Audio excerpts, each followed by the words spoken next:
Hello everyone, welcome back to my channel. आज हम English के कुछ विशेष शब्दों के बारे में बात करने वाले हैं कि इनका यूज़ किस तरीके से किया जाता है। जैसे कि एज सून एज का मतलब होता है जैसे ही। तो हम एज सून एज का यूज़ किस प्रकार से करेंगे यह देखेंगे।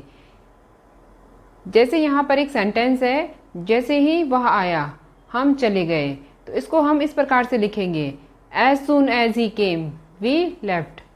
अब इसके बाद एक अगला सेंटेंस है, जैसे ही कुछ खबर आए मुझे मुझे खबर करे, तो इसको हम लिखेंगे, call me as soon as you hear some news. अब इसके बाद एक अन्य सेंटेंस है, जैसे ही बारिश होना बंद हुई हम चले गए। इसको हम इस प्रकार से लिखेंगे, as soon as it stop raining we left. अब एक अन्य उदाहरण है, जैसे ही पेड़ कटा सड़ने लगा। इसको हम लिखेंगे, the tree started rotting as soon as it was cut. अब यहाँ पर एक अन्य वर्ड है, हैड बेटर। हैड बेटर का मतलब होता है अच्छा होगा। तो इसका अब हम एक सेंटेंस देखते हैं, अच्छा होगा तुम यहाँ से चले जाओ। इसको हम लिखेंगे, you had better go from here. अब इसका एक अन्य एग्जाम्पल है, अच्छा होगा अब तुम ज़्यादा ना बोलो, you had better not speak much. अब इसका एक अन्य एग्जाम्पल है, अच्छा होगा वह अपना मुँह बंद रखे, ही had better keep his mouth shut. अब एक अन्य एग्जाम्पल है इसका, अच्छा होगा वह मेरे रास्ते में ना आए, he had better not come in my way. अब यहाँ पर एक वर्ड है, माइट। माइट का मतलब होता है संभावना व्यक्त करना, मतलब कि पॉसिबिलिटी।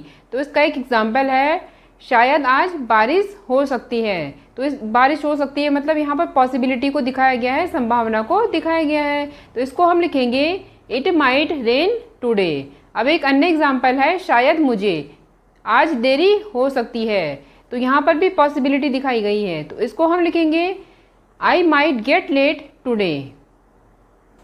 अब यहाँ पर एक अन्य वर्ड है, वुड बी। वुड बी का मतलब होता है रहा होगा, रही होंगे या रहे होंगे। तो इसका एक एग्जाम्पल है, आप जा रहे होंगे। तो इसको हम लिखेंगे, यू वुड बी गोइंग। एक अन्य एग्जाम्पल है, वह क्रिकेट खेल रहा होगा, he would be playing cricket. अब एक शब्द है, शुड हैव। शुड हैव का मतलब होता है चाहिए था। अब इसका हम एक सेंटेंस देखते हैं, तुम्हें पढ़ना चाहिए था। यहाँ पर चाहिए था, यू शुड हैव स्टडीड। अब एक अन्य सेंटेंस इसका लेते हैं, मुझे उससे बात करनी चाहिए थी, you should have talk to him. अब इसका एक अन्य एग्जाम्पल हम देखते हैं, आपको कड़ी मेहनत करनी चाहिए थी, you should have worked hard. अब एक अन्य उदाहरण यहाँ पर देखते हैं, हमें जाना चाहिए था, we should have gone.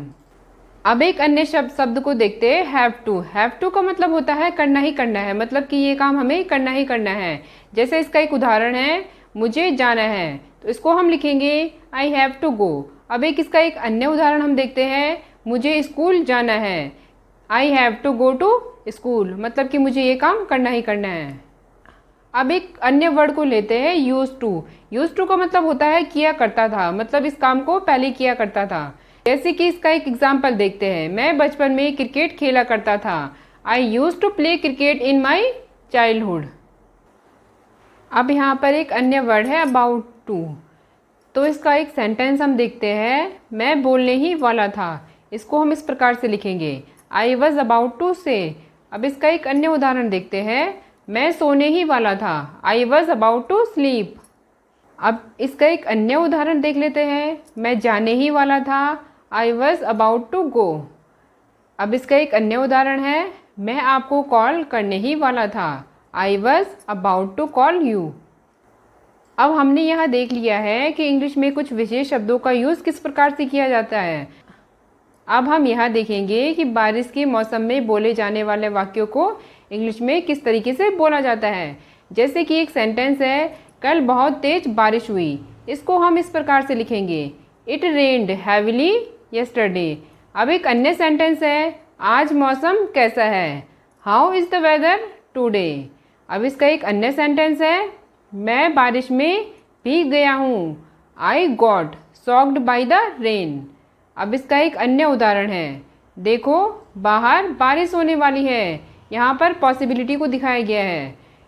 Look it's going to rain outside. अब एक अन्य इसका सेंटेंस है, आज बारिश होने की संभावना है। It's likely to rain today. अब एक अन्य उदाहरण है, ये एक आंधी तूफान है, तो इसको हम लिखेंगे इट्स अ थंडर स्टॉर्म्स। जैसे कि एक अन्य उदाहरण है, बाहर मत जाना, डोंट गो आउटसाइड। अब इसका एक अन्य उदाहरण है, कल बारिश होगी, it will be rain tomorrow. अब आज आपने यह सीख लिया है कि इंग्लिश में कुछ विशेष शब्दों का यूज़ किस प्रकार से किया जाता है। Thank you.